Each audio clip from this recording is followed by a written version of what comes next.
Okay, today on Projects and Caseríos, we're going to play a real life game of Clue and Who Done It. The only thing about it, the clues are going to be given to you at the end, so you got to walk with me as we solve the mystery today on Projects and Caseríos. Me, you and I together going to take the clues and solve the mystery of who done it, who is responsible for the disappearing of Naziyah Harris.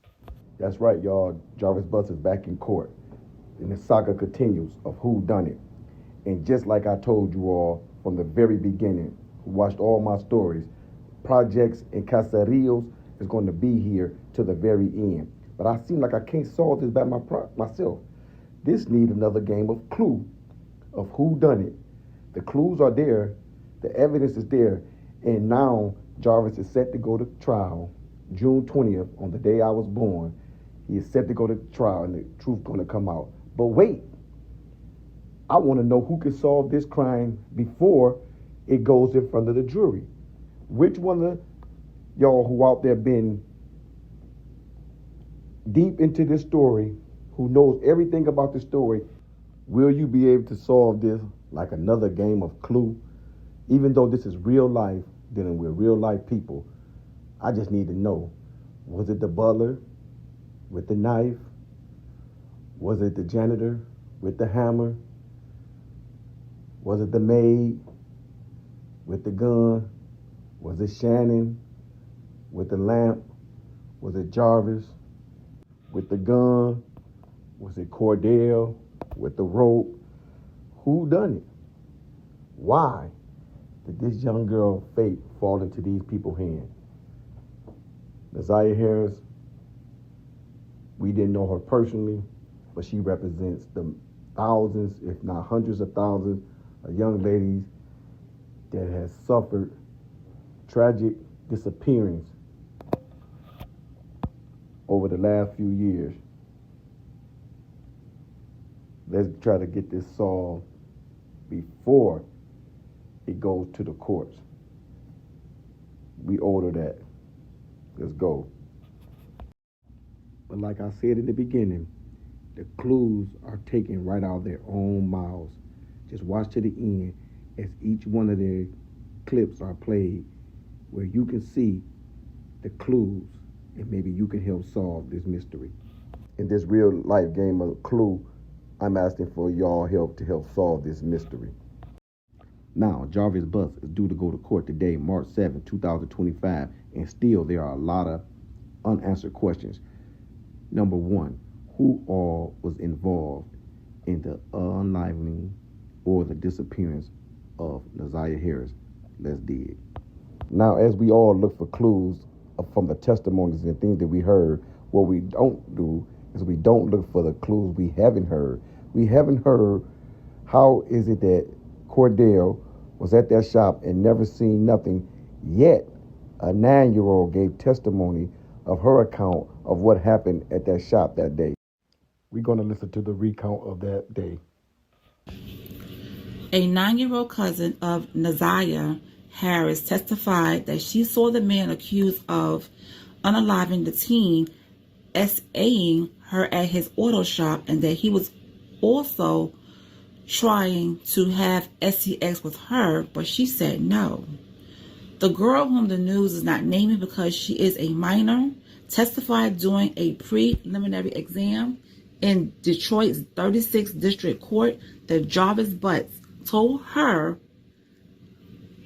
13-year-old Naziyah and another cousin that he was going to take them to the store. But they ended up at the Detroit auto shop where Jarvis Butts worked. And then he was trying to have sex with my cousin Naziyah, the girl said. She said Jarvis Butts was naked and Naziyah was sitting on his lap. Her pants were on the floor. The girl said Jarvis had sex with her other cousin on a second occasion and tried to have sex with her on a third occasion. But she said no and asked that he take her back home. As the girl testified, members of Naziyah's family in the courtroom began sniffling and crying. They were upset. I can only imagine. Now, the first clue is, if this 9-year-old knew, I wonder, did Cordell know? Or was he an active participating in these wild events that happened at that horror shop? Now, Jarvis, but you admitted to talking to her via text messages. You admitted to being with her on the last day. Can you just give us a hint to where did you take her after you and your partner rolled around with her for umpteen hours? Give us a clue. That's the missing piece. Because if you didn't do it, you had to drop her off somewhere. Did you drop her off to this next villain who is not the most obvious? You are the most obvious. If you're not the one who did it, who's the next one? Let's take a look. Now, in this weird game of Clue and Who Done It, we got old jealous Aunt Shannon, who had all the opportunity. Because if Jarvis didn't do it, he had to drop Naziyah off to Shannon. And did Shannon, in a fit of rage, unalive her niece and call Jarvis to dump the body? What clues do we need? What we need is, we have Jarvis' phone pinging in certain places all through the night.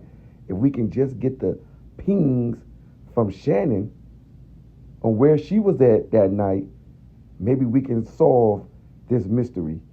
And maybe, just maybe, this little girl can have the proper burial she deserves. And Aunt Shannon, you're on the clock. Shannon, responsible for her behavior. Look how Shannon knew that Naziyah was in trouble. To be honest, these messages I seen into the inbox to you, I really don't know what to believe anymore. Stay away, Ramon, I mean it. Now, she knew that little girl was in trouble. But watch this video to the end. It's sad to have to sit here and watch him admit to his wrongdoings. A conversation between the three of us? Right. Yes. Okay. And you told him that you wanted to tell his side of the story, correct? Correct. He did tell you that he was joking about the messages, he said, correct? The initial messages? Yes. So in the very beginning of the interview, he starts off where he denies that was her. He claimed that he was sending them to his child's mother.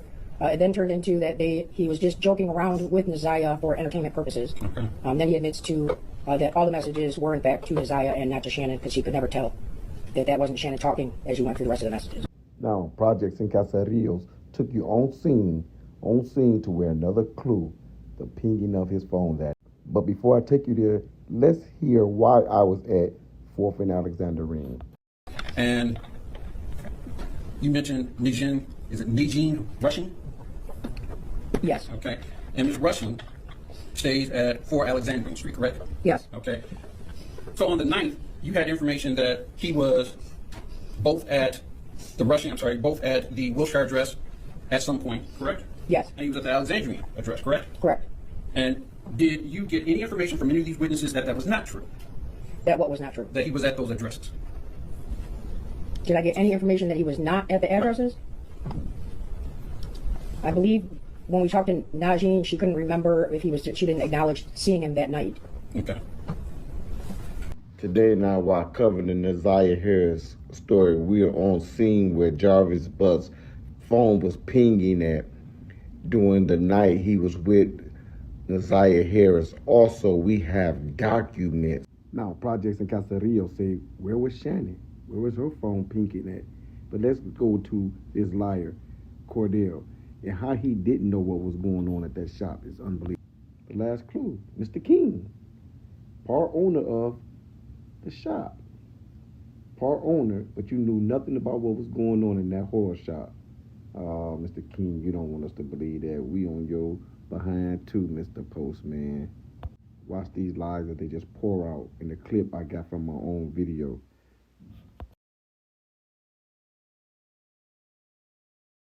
Next guy, Cordell. And watch the lie that he tells. The obvious lie that he tells. He said that there were multiple cars there and they were real busy. And then he goes on to say, well, the only reason we both would leave, that's if there was no other cars there. Watch him in this obvious lie. He is accomplice to this thing before and after. You and Mr. Butts do as it relates to work that night? I think we had a few cars that came in that needed some minor repairs. Between that and the Jaguar, we was jumping in and out of the Jaguar job, and the cars that pulled up, maybe oil change, tune up, whatever, et cetera, so forth was. But we was mainly working on the Jaguar, trying to get the water pump off, as it is a hard job to do. Okay. And do you always have all of your parts on stock or on your person in stock with you? No, we call either AutoZone, Mansfield. Now, per your sister, per yourself, the place was jumping. Now, why y'all both leave? And when you go and get parts, is it usually just one of you, both of you, or something else? That depending. If it's a car there, then one of us will stay. If it's not a car there, we go together sometimes. Okay. And on January 9th of 2024, did one of you guys go to the auto parts store, or did you both go? We both went. Both of them? Okay. Tell me what happens when you go to the auto parts store. Now, this is a fact that only my East Side people would know. She was dropped off on Cornwell and Bedford. He said they picked her up on Harper, miles away from each other. Man, you got to be from Detroit to see this. Clue. He was coming down Harper. Jarvis said, "I see my niece right there. She walking." Where my Detroiters at? Ain't no AutoZone or Harper. That AutoZone way don't grass shit, man. Get out of here. What's going on? When you guys are driving to these auto parts stores, who's driving? Jarvis, Okay, and where are you at? passenger seat. Okay. And you said Yeah, he rolled shotgun. He rolled shotgun all the way through this process. Now, today, we want to know from the people out there that's not from Detroit, that's not close to this case, who done it? And check out the rest of my stories on the Naziyah Harris. If you go to Projects and Caseríos, you're going to find that I have at least 6 or 7 stories related to that, and I have many other stories. Become part of the team and watch as we go through this process all the way to June 20th to the trial date. Projects and Caseríos on the scene, baby.